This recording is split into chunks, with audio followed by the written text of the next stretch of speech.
Hey guys, welcome back to Boring History episodes.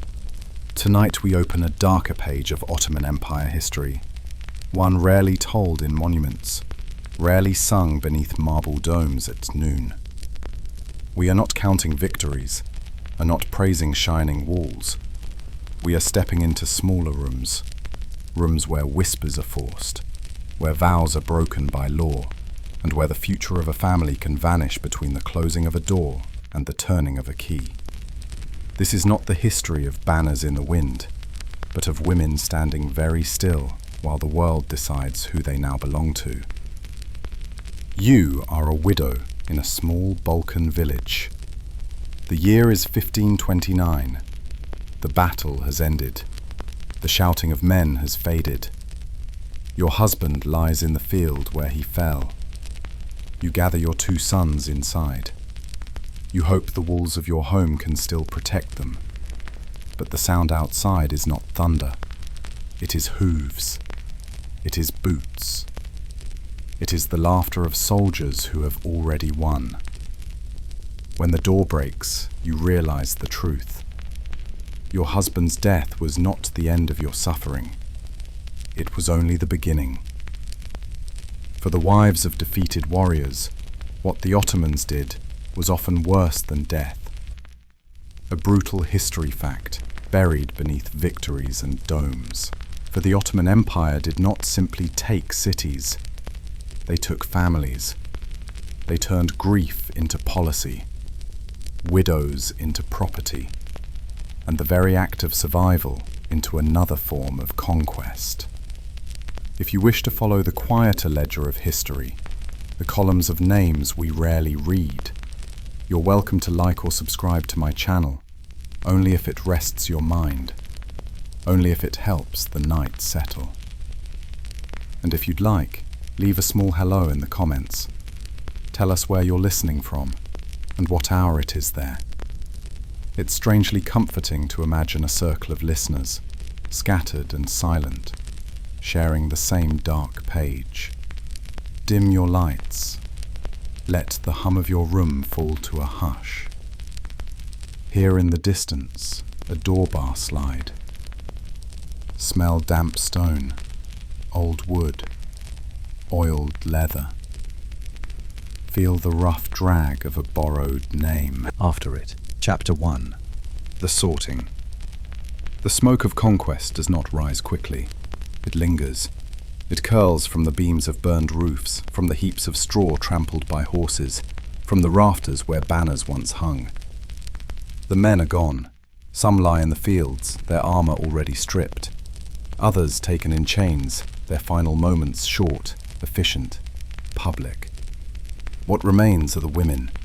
The square becomes their prison, the space where grief is turned into inventory. This is not the chaos of victory, but the calm of procedure. A table is carried into the open. Chairs follow, ink pots, quills, ledgers. The officials arrive without shouting. They do not swing swords, they do not brandish fire. They sit. They prepare to write. It begins.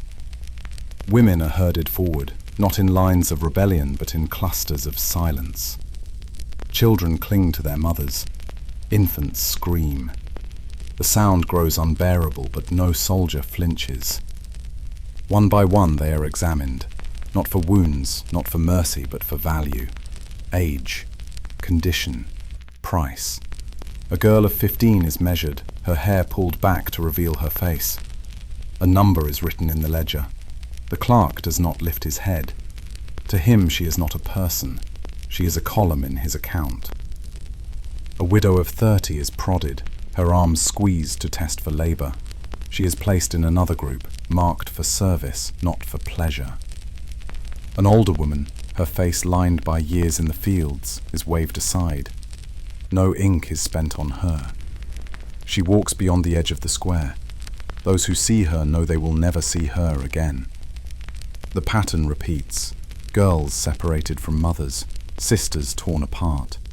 Children taken in opposite directions, their screams splintering into the air like glass breaking. Byzantine chroniclers called these moments harvests. The Ottoman records used colder words. Population processing. Different names, the same wound. Some plead. One woman offers her bracelets, the last piece of gold her family owned. She places them in the soldier's hand, her voice cracking with desperation. He does not strike her. He does not threaten. He simply gestures her aside, as if she were nothing more than direction means. The chroniclers who survived recorded the weight of these scenes. One described a silence that smelled of ashes. Another wrote that the quill killed more surely than the sword. The Ottomans themselves kept records too, precise, meticulous. Lists of ages, estimates of strength, notations of excellent condition, written beside the names of daughters. Ottoman Sultan history remembers campaigns and treaties, but in the margins we find these darker records. The hidden documentary of Ottoman women reduced to inventory. And always the closing snap of a ledger, as if an entire past could be sealed with the sound of parchment folding shut. The impact was not only on those taken, it was on those who remained. Villagers watching from the edge of the square understood the lesson. To resist was to see daughters vanish. To fight was to watch widows carried away like spoils. The memory of this sorting spread further than the soldiers. It travelled faster than horses, deeper than walls. Fear itself became policy. By nightfall, the square is empty. The groups have been divided, the ledgers filled, the soldiers satisfied. The city is silent again, but the silence is different now. It is not the quiet of peace. It is the hush of absence. The battlefield killed men. The sorting destroyed families. One with blood, the other with ink. Both left scars. But only one ensured the wound would echo for generations. The square empties. Only ashes drift where voices once cried. Ledgers are shut. Boots fade into distance. What remains is silence. Not the silence of peace, but the silence of something taken. Something already moving beyond the walls. Chapter 2. The March. The sorting is finished, the squares are silent, but the silence is not peace. It is the pause before movement. The women are herded into lines, their children clutched against them, their steps pushed forward by men with spears. The ground they walk on is still blackened with ash. Some carry smoke in their hair. Some still wear aprons stiff with flour, pulled from kitchens that will never be used again. The march begins. For the captors, this is not chaos. It is order. It is routine. Ottoman officers mark numbers on parchment. They record ages, conditions, even small notes like tired or resists. Every step is shadowed by ink. For the women, each step is a fracture, a break away from fields once sown, from houses once warmed, from graves newly dug. The chronicler Critobulus of Imbros wrote of Constantinople's fall that the streets filled with women moving as cattle, faces pale, eyes lowered, bound not by rope, but by despair. Another Venetian merchant described how entire villages saw the columns pass, and the villages learned in silence. They did not wait for the army to reach them. They surrendered as soon as they heard the sound of hooves. The march itself was a weapon. Soldiers knew it. They wanted to be seen. They wanted doors to open ahead of them before their fists could strike. And so they let the captives become banners, not of silk or colour, but of fear itself. On the road, children falter first. Small legs cannot keep pace. A boy collapses. A guard shouts. Sometimes a mother lifts him to her hip, but her strength is already stretched thin. Those who cannot rise again are left behind. The ground becomes grave as much as path. Infants fare worst. Contemporary accounts describe how crying children were silenced quickly, sometimes struck, sometimes taken from arms and cast aside. Not from hatred of babies, but from a cold logic. Noise drew trouble. Slowness delayed profit. The mothers learned this faster than words could teach. Many chose to hush their children with cloth pressed tight, risking suffocation to avoid the soldier's hand. The march stretched names. No grief, just ink. For the captives, time is strange. Days blur together, nights bring no rest. Women are forced to sleep in clusters, children curled against them, always under the eyes of watchmen. Even sleep is not refuge. Hands may reach in the dark, sometimes to check bindings, sometimes for worse. The women learn quickly to sleep lightly, to keep their children beneath their arms, to guard what little can still be guarded. Villagers who watch the march stand at doorways, silent. They do not intervene. They dare not. Some cross themselves, others turn away, but most simply watch. For them, the column is prophecy. They know they could be next. In towns where the column passes, doors are shut, shutters nailed. Markets go silent until the sound fades. And when it fades, people open their doors not to sell, but to count who is missing. A neighbor, a cousin, a child. The march also reshapes the captives themselves. At first, some cry. Some shout for husbands who cannot come. Some beg the guards. But as days stretch on, voices thin out. Crying becomes rare. Begging disappears. A silence spreads like frost. It is not peace. It is survival. Mothers begin to whisper less to children. Instead, they press their hands against small shoulders. A silent message. Walk. Breathe. Endure. Children learn to move without questions. The march teaches them faster than parents ever could. Some captives try escape. A break into forest. A dash into hills. But soldiers are ready. Horses cut down those who run. When one escapes, the punishment falls on those left behind. An old woman beaten. A child killed in sight of the mother. The message is simple. Flight is not only failure, it is death. By the time the sea is reached, the column is smaller. Some have fallen. Some have been taken. Some simply disappeared into ditches never to be counted again.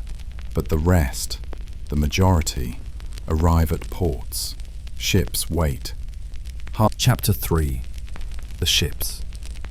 The harbour is waiting. Masts rise like a forest of dead trees.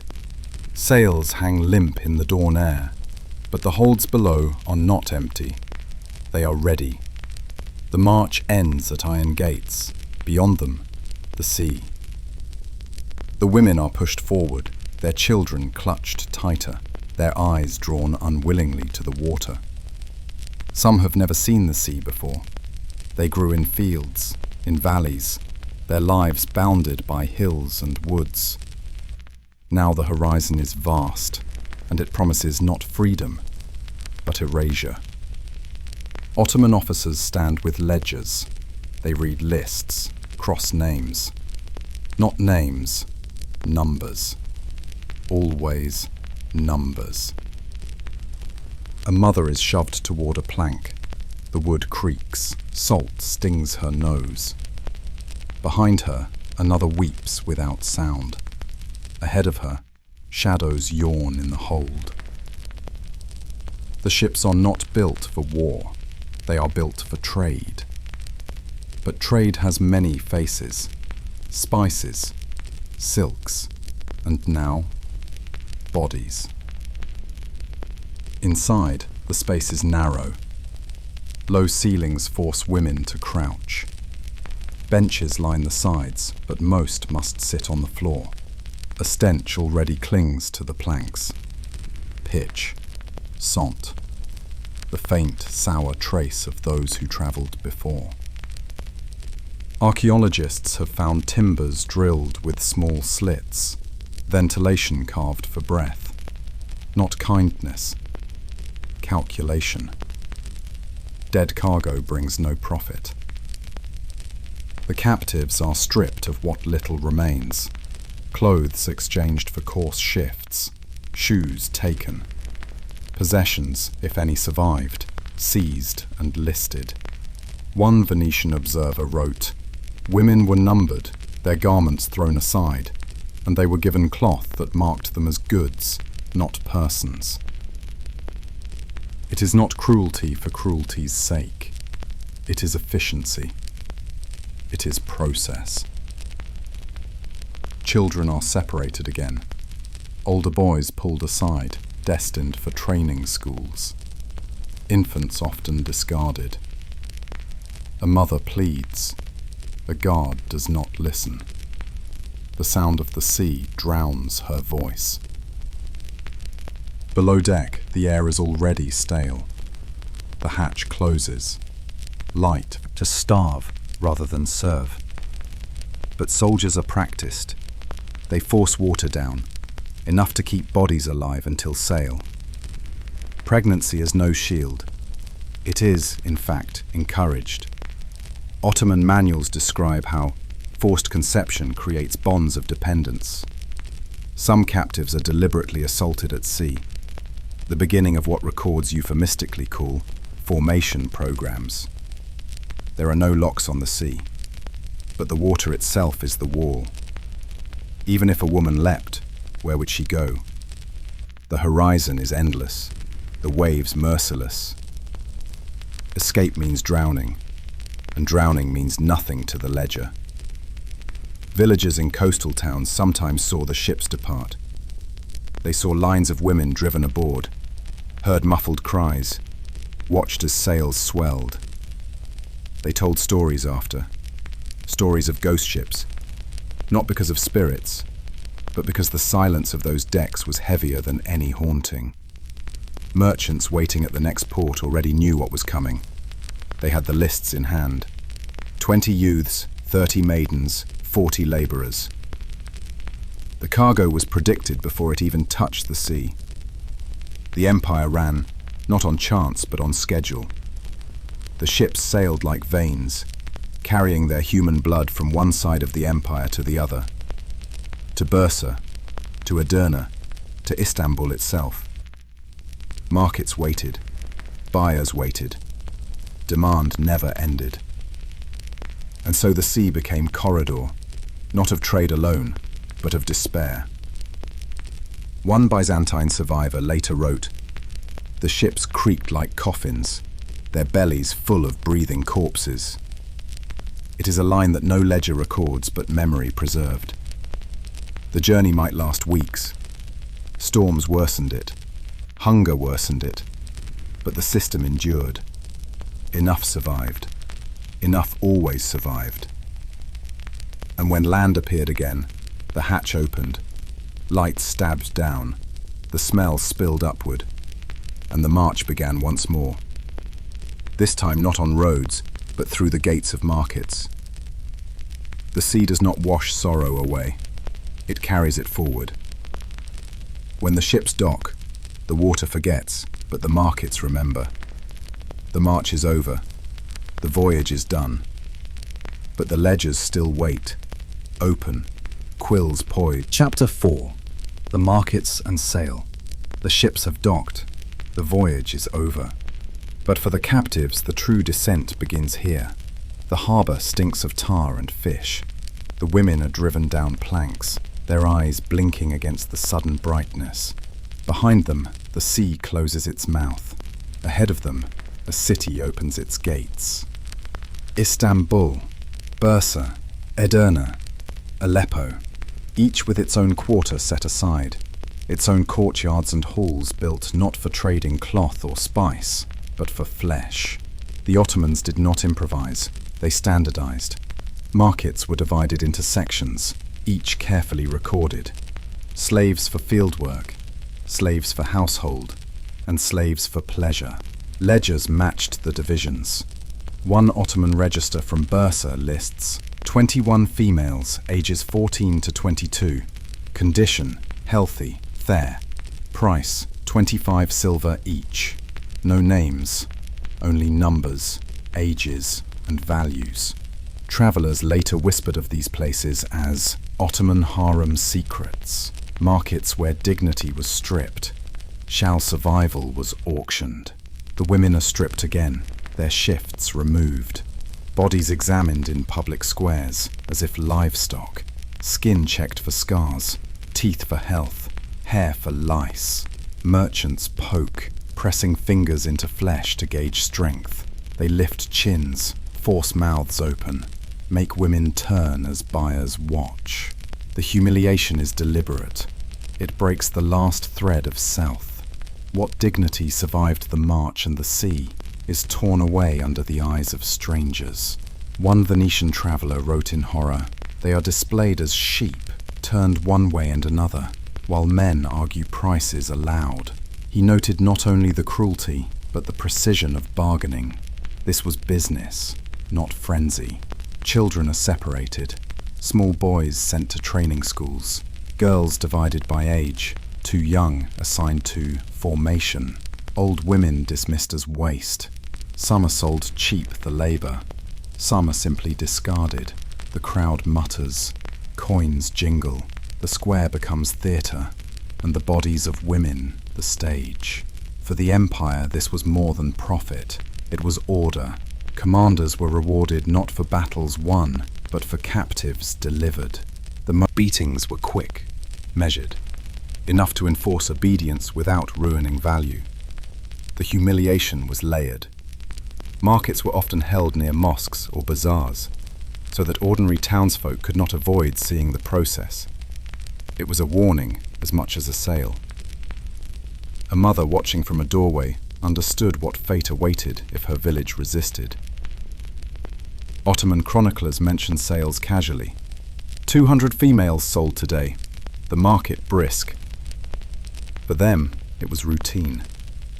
For the captives, it was the collapse of the world.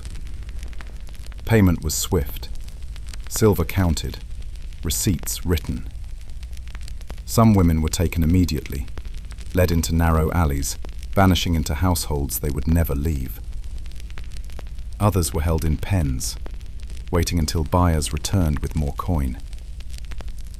They sat in the dust, numbered, silent. One French observer noted, "They looked at the ground as if already dead, yet their bodies still breathed." There was a cruelty in the economics. If a woman fetched a high price, guards boasted of their capture. If she fetched little, she was mocked openly, sometimes beaten for failing to earn. The body was no longer hers, yet she bore blame for its value. Some captives vanished quickly into harems, others into rural estates, bound to endless labor. The fates were varied, but all shared one truth. Choice was gone. The markets did not close with dusk. They ran until supply ran dry, and supply never ran dry. Raids, campaigns, levies. The empire ensured new captives flowed in. The buyers left with their purchases. The squares emptied. Ledgers closed for the night. But the echoes lingered. The cries of children separated. The sound of coins counted. The hush that fell when a woman's name was erased forever. For those who remained unsold, the waiting was worse. They slept in pens under guard, like animals in stalls. They whispered to each other, sometimes praying, sometimes falling into silence too deep to climb from. When morning came, the gates opened again. The bargaining resumed. Purchases. The walls of empire rose not only from stone, but from these squares, from the buying and selling of breath itself. And once the markets emptied, the real work began, because a body sold was only the beginning of its reshaping. Chapter 5. The formation, conversion and identity breaking. The market has closed. The coins have changed hands. The ledgers are sealed for the day. But for the women sold, this is not an ending. It is a beginning, the beginning of their erasure. The Ottomans called it formation, a word that sounded clean, almost administrative. But formation did not mean teaching. It meant breaking. Breaking what was left of a person until only obedience remained. They are led from the markets into holding centres. Bursa, Edirne, Istanbul. Buildings that looked from the outside like schools or monasteries, but inside were chambers designed not for faith, not for learning, but for dismantling. Walls thick with damp, floors carved with drainage channels. Small cells with iron rings still visible in stone. Archaeologists in Edirne found such foundations, and the plans are too precise to be accident. These were not prisons for crime. They were factories for obedience. The first act is the name. Every captive's name is stripped away. Greek becomes Turkish. Slavic becomes Arabic. Anna becomes Aisha. Katerina becomes Hatun. The old sound of the self is erased in a single stroke of ink. This was the dark history of Ottomans. Not only swords and sieges, but the quiet erasure of identity. Then comes religion. Conversion is mandatory. The women are marched into public halls, forced to spit on crucifixes, to burn scraps of scripture, to repeat words in a tongue not theirs. Some stumble on the Arabic, their accents mocked. Guards strike them until they pronounce it clearly. One chronicler records that women who hesitated were beaten in front of others to make the lesson sharper. Refusal was not tolerated. Defiance meant punishment, but not so much punishment that the body was ruined. They were still investments, and investments had to be preserved. Pregnancy was part of the design. Ottoman manuals, preserved in Istanbul archives, speak coldly of ensuring biological apart, taught to forget the woman who bore it, the mother left hollow, the child grown into servant or soldier.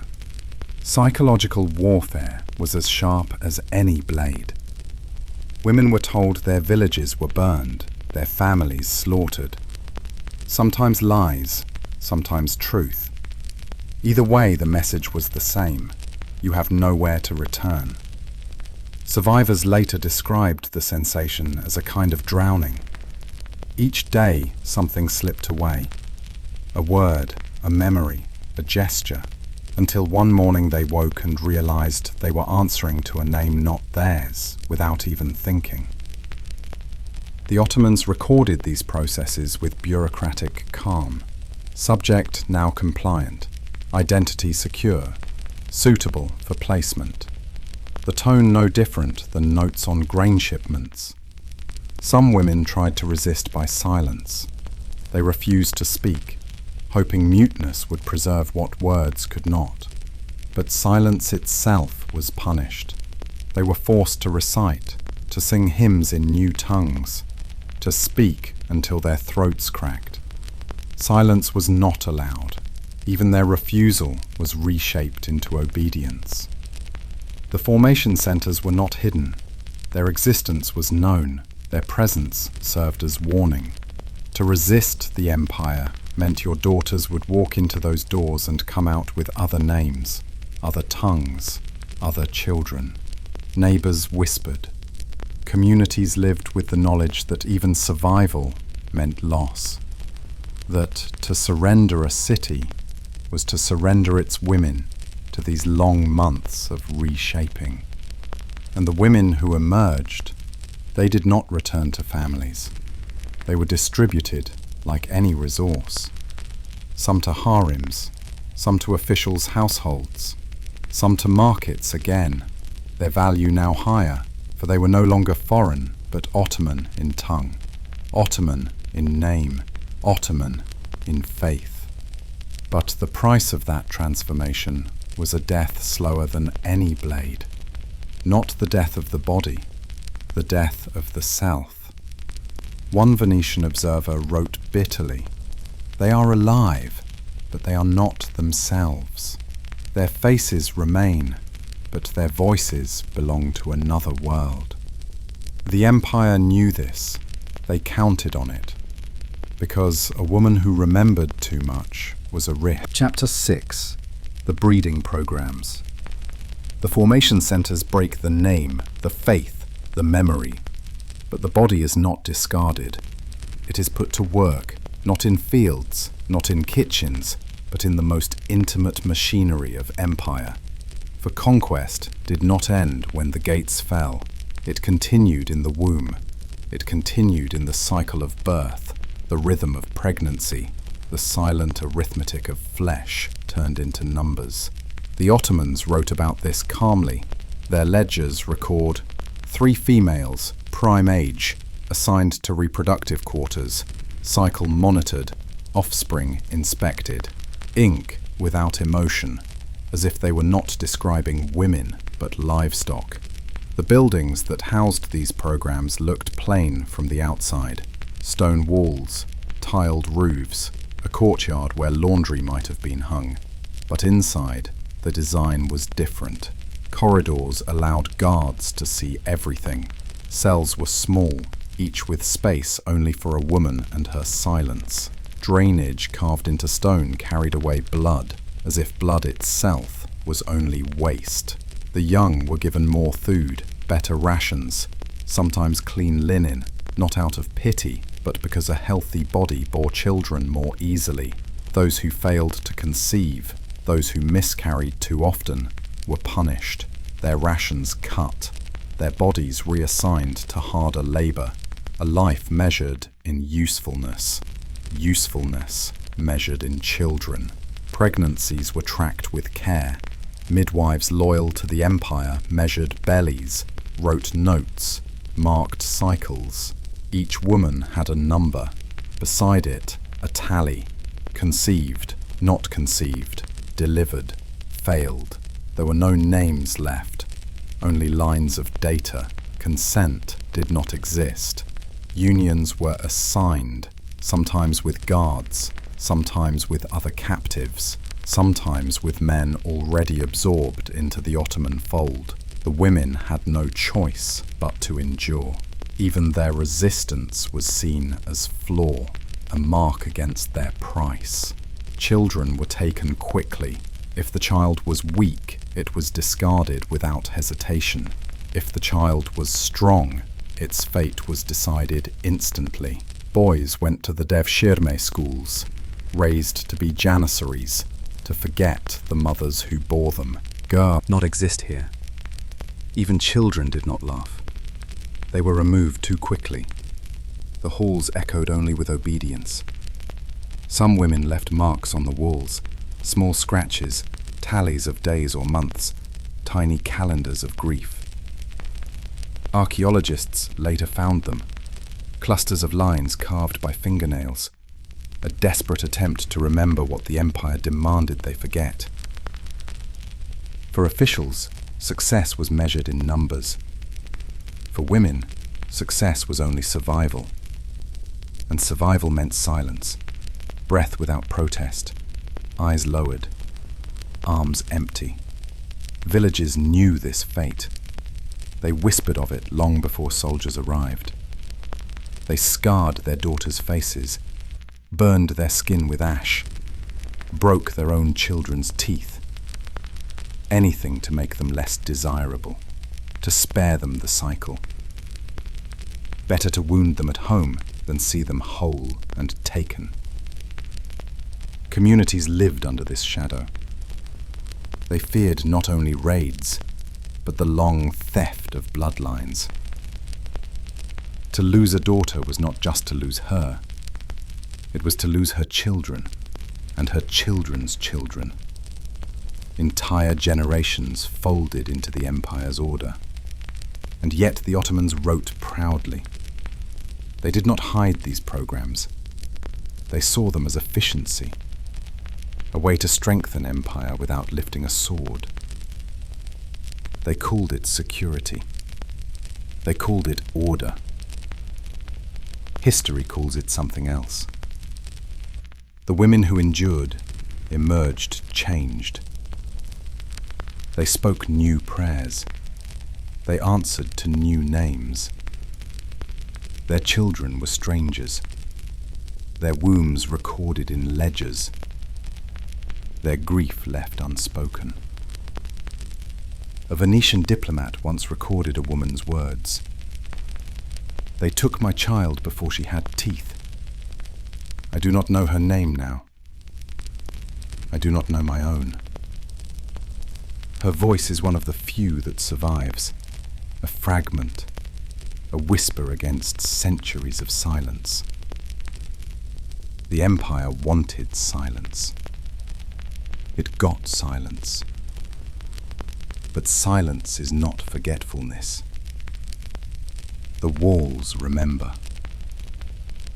The scratches remember. The ledgers, ironically, remember. For every column of numbers. Chapter 7. The Raids. The breeding halls did not stand alone. They needed supply. They needed bodies. And the empire knew where to find them. Raids were not accidents. They were not sudden bursts of violence. They were planned with the same care as sieges and campaigns. Every spring, every summer, Ottoman horsemen fanned out from fortresses. They carried maps drawn from months of scouting. They carried lists of villages noted for beauty, for youth, for abundance of children. The empire harvested grain from fields, and it harvested people in the same way. The riders came at dawn, always dawn, when the village was still half asleep, when fathers had not yet gone to the fields, when mothers still held their infants close. The first sound was not trumpet or drum, it was hooves. The second was boots. The third was doors breaking in. Some villagers tried to resist. Pitchforks, axes, stones. But the soldiers were trained, armored, swift. A single strike silenced a man. A torch silenced a house. And the survivors were herded like cattle. The Ottomans called this akin, raiding. To the villagers, it was the season of fear. Families dug pits under their floors, hollowed caves in hillsides, built chambers in forests. They taught their daughters to hide at the sound of hooves, to stay silent, even if smoke filled their throats. But soldiers learned quickly. They carried dogs to sniff the earth. They carried torches to smoke out caves. They carried ropes to drag women from holes. No hiding place lasted long. Some parents scarred their daughters deliberately, burned their skin, cut their faces, broke their teeth. Better to see them marked than to see them taken whole, a cruelty born of love and proof of desperation. Witnesses described the marches after raids, columns of women and children bound with rope, driven toward the horizon. Behind them, villages smouldered. Ahead of them, markets waited. One Hungarian priest wrote, "They did not fight our men. They came only for the young and the fair. The land they left behind could be rebuilt. The daughters they took were gone forever." The raids were seasonal because they were systematic. Winter was too harsh for long marches. Spring and summer gave open roads, abundant food, breeding halls. Every season replenished the cycle. Every harvest of grain was mirrored by a harvest of children. Some chronicles describe the scale. 10 villages emptied in a week. Hundreds of captives marched in chains. One Ottoman officer wrote with pride, "The levy of souls was rich this year." The phrase chills across centuries. A levy of souls, as if breath itself were a tax. The villagers left behind bore wounds that lasted generations. Mothers who lost daughters grew silent. Fathers who saw sons dragged away stopped planting the fields, stopped singing the songs of spring. Entire regions learned to live under the shadow of hooves. Songs and folktales grew from this terror. Lullabies whispered of soldiers, warning children to stay quiet in the night. Legends told of maidens who leapt into rivers rather than be taken. Every culture scarred by these raids kept its own dark stories, handed down like scars. The Ottomans measured success not in battles, but in numbers. Numbers of captives, numbers of coins, numbers of pregnancies recorded months later. It was a system that fed itself, an economy of flesh sustained by fear. Even those who escaped were never free. A girl who fled into forests lived hunted. A family that hid in caves lived with the knowledge that discovery meant worse. Safety no longer existed, only delay. The Empire perfected this machine. Scouts mapped, soldiers rode, captives marched, markets sold, ledgers counted, formation centers reshaped, breeding halls replenished, and then the raids began again. This rhythm stretched for centuries, a steady pulse of terror, generation after generation.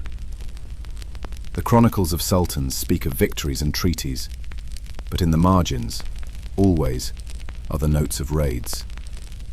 The small entries, 300 souls taken, 200 delivered. Lines that seem minor, but describe the undoing of entire communities. And the silence that followed the riders was deeper than ashes. It was the silence of families broken, names erased, villages emptied of daughters. The raids were not storms. Storms pass. Raids returned, again and again, like seasons that never ended. Chapter 8. The Cultural Trauma. The raids ended at dawn. The riders vanished into the hills. But the silence they left did not fade with the smoke. It lingered. It took root. It stretched across centuries. A village could rebuild its roofs, replant its fields, teach its children to till the soil again.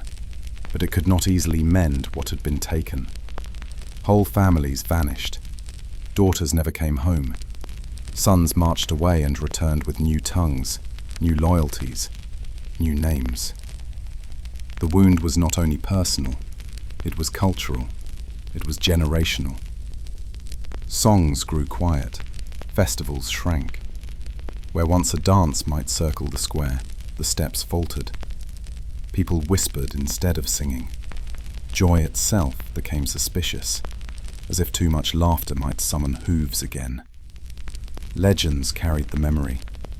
In Balkan folk tales, a shadow rider waits at the edge of the forest, watching, always watching. Mothers warned their children, stay close, stay quiet, do not wander at dusk.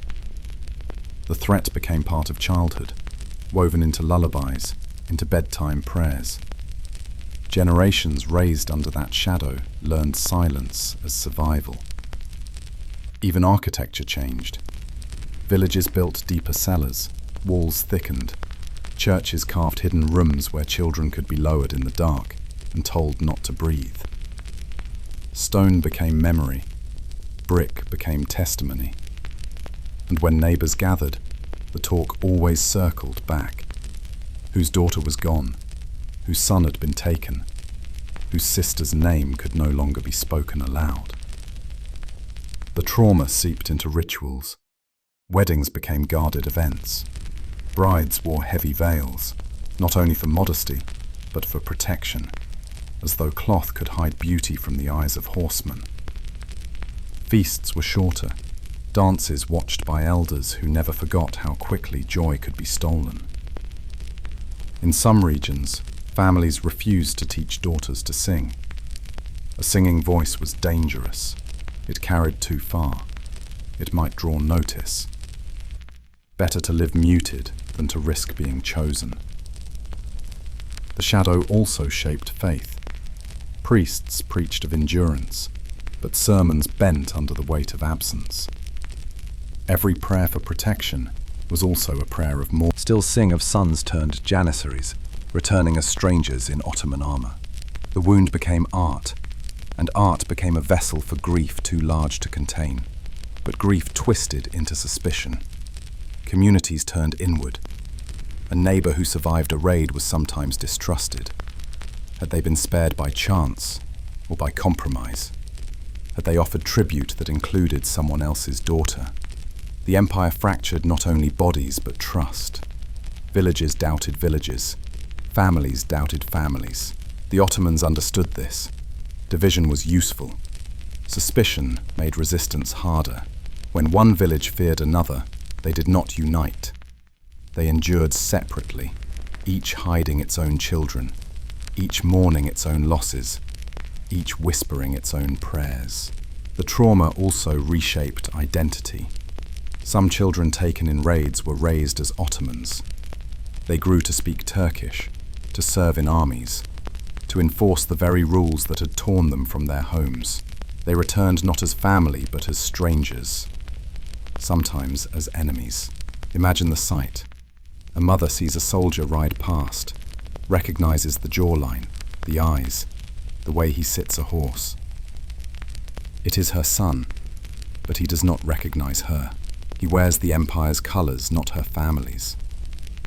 Her grief has become its own mirror. Such stories were told in hushed tones, not only as tragedy, but as warning.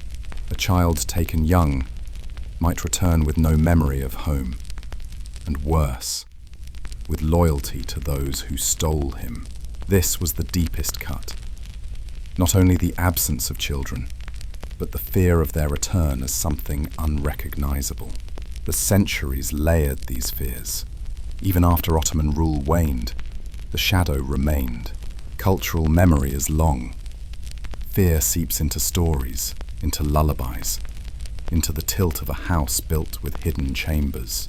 A mother centuries later still feels the echo of hooves when her daughter stays too long at the well.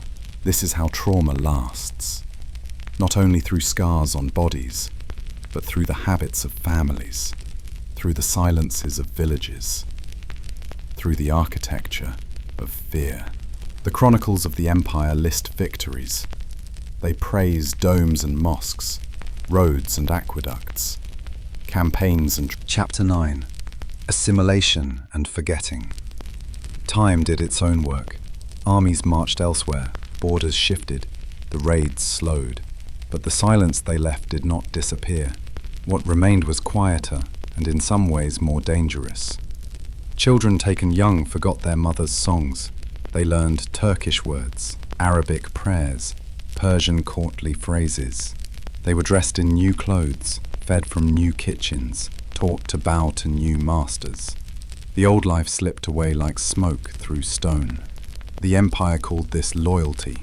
Historians sometimes call it assimilation, but to the families left behind, it was erasure. A son raised as janissary might one day march back into the very village that once whispered his name. He would not recognize the door, the field, the tree where he once played. His loyalty belonged elsewhere. The past was gone, and if a daughter was taken, her new children grew up knowing only the empire's halls. They carried her features, but not her memory. The lineage survived, but the culture dissolved. It was conquest without fire. It was the slow undoing of language, song, and name. Some families fought to preserve memory. They told their children stories of the missing, spoke their names aloud at feasts, carved initials into wooden beans. But even memory frays.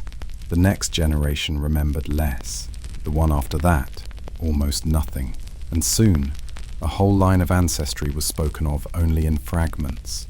There was a daughter once. She was taken. Villages learned to live with gaps. a household missing one chair, a church with candles lit for the absent, a festival with one dance missing from its circle. These absences became part of culture itself, like missing verses in a song that everyone still hums. But empires are skilled at covering scars. They write different chronicles. They praise order, architecture, trade, and faith. They speak of conquest as stability and silence as peace. The Ottoman scribes did not list the names of every daughter carried away. They listed taxes, tributes, and buildings razed. The ledgers recorded profit, not grief. And grief, left unrecorded, slid into forgetting. Centuries later, the official histories gleaned. The mosque been taken from. Some wrote letters in broken dialects, longing for fields they half remembered. Some daughters, raised in palaces, kept small tokens, a cloth scrap, a pendant, a fragment of their old name whispered to their children at night. History rarely records these, but traces survive, enough to prove that forgetting was never complete, that memory, though bent, was never fully erased. Still, the balance tilted. The empire endured for centuries. Generations lived and died within it. And what began as mourning became habit. What began as trauma became silence. What began as silence became forgetting. Nations today remember the sieges, the treaties, the sultans. But the smaller histories, of widows, of daughters, of children renamed, remain in shadows. And this too is conquest. Not only the capture of bodies, but the capture of memory. Not only the burning of villages, but the erasing of songs. It is harder to mourn what you no longer remember. It is harder to resist what you no longer name. And so forgetting itself became the final weapon. Imagine the silence of a house 2 centuries after the raid. The fields are still planted. The walls still stand. Children still laugh in the yard. But no one recalls the name of the daughter who vanished. The silence is complete. The conquest, invisible, but absolute. And yet, there is always the fragment. A story retold by a grandmother who refuses to let go. A song carried in the wrong tongue, but still carrying grief. A name carved into a beam, worn smooth by time, but legible enough to remind. The empire conquered, but it never erased everything. It could not. Because silence itself, though powerful, is never perfect. Forgetting is victory for empires, but fragments endure. They survive in songs, in prayers, in the unspoken weight of silence. And perhaps that is the last truth, that conquest does not end with the taking of land, nor even with the taking of people. It ends only when memory itself grows quiet. Chapter 10. Epilogue. The final silence. The raids ended long ago. The soldiers dismounted, the ledgers closed, the empire itself fell. But the silence remains. Not in the clash of swords, not in the echo of cannon fire, but in the quiet spaces where memory should be, and is not. History books celebrate sultans. They chart campaigns, treaties, architecture, victories. The names are polished, the monuments gleam. But beneath those domes, beneath those stones, there are missing voices. The women carried away, the children renamed. The families that whispered grief until grief became habit, until habit became forgetting. This is the history no monument admits, the history carried only in fragments, a lullaby sung in the wrong tongue, a proverb repeated without knowing why, a beam carved with initials no one alive can recognize. The silence is heavy because it is complete. Not only the absence of people, but the absence of their memory. To lose a child is grief. To forget you ever had one is conquest. Generations learned to live in that absence. Villages danced smaller circles. Families built walls thicker, doors stronger, but spoke less. Love survived, but it survived under shadow. What was left was resilience, not triumph, not glory, not even resistance, but endurance. The simple act of living on, planting fields, telling stories, singing half-forgotten songs. Empires measure themselves in marble, but people measure themselves in memory. And when memory is broken, what remains is quiet. Quiet does not end. It stretches. It becomes inheritance. Children inherit not only land and names, but silences too. They carry them unknowingly, like scars without wounds. And so today, in villages where Ottoman banners once flew, you can still hear it. The hush that falls when someone asks about the old raids. A pause in a conversation, a look exchanged, a memory too deep to speak, or too broken to recall. The silence is the monument, not stone, not marble, but silence itself. It endures. And sometimes, so do fragments. Empires rise, empires fall. Their banners rot, their palaces crumble, their names turn to dust on stone. But silence endures. It lingers across generations, passed down not in songs or monuments, but in pauses, in missing words, in stories that stop too soon. The Ottoman conquests were not only walls shattered, not only cities taken, they were families broken, names erased, children renamed, mothers made property. They were the conquest of memory itself, a strategy as precise as any siege, and far more lasting. What is left of those lives rarely appears in history books. The ledgers survive, cold numbers, ink strokes recording losses acceptable. But the voices are gone. No parchment preserves the sound of a lullaby cut short, or the way a woman looked back once before the gates closed. And yet, fragments remain. A proverb that feels older than language. A song hummed in a village with words no one can translate. A carved initial in a beam that no one alive remembers carving. Small traces, but stubborn. To tell these stories now is not to reopen wounds. It is to place a small flame in the silence, to remind ourselves that forgetting was the true weapon, and remembering is its undoing.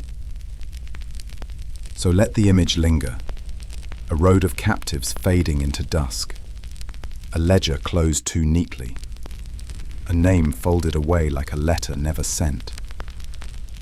Let it settle in the quiet of your own room as night presses close. Not to disturb your sleep, but to remind you that history is never as distant as it seems.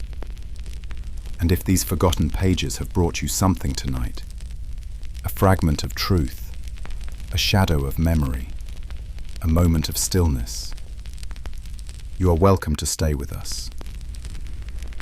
If remembering what was meant to be erased feels worth keeping, please subscribe to my channel.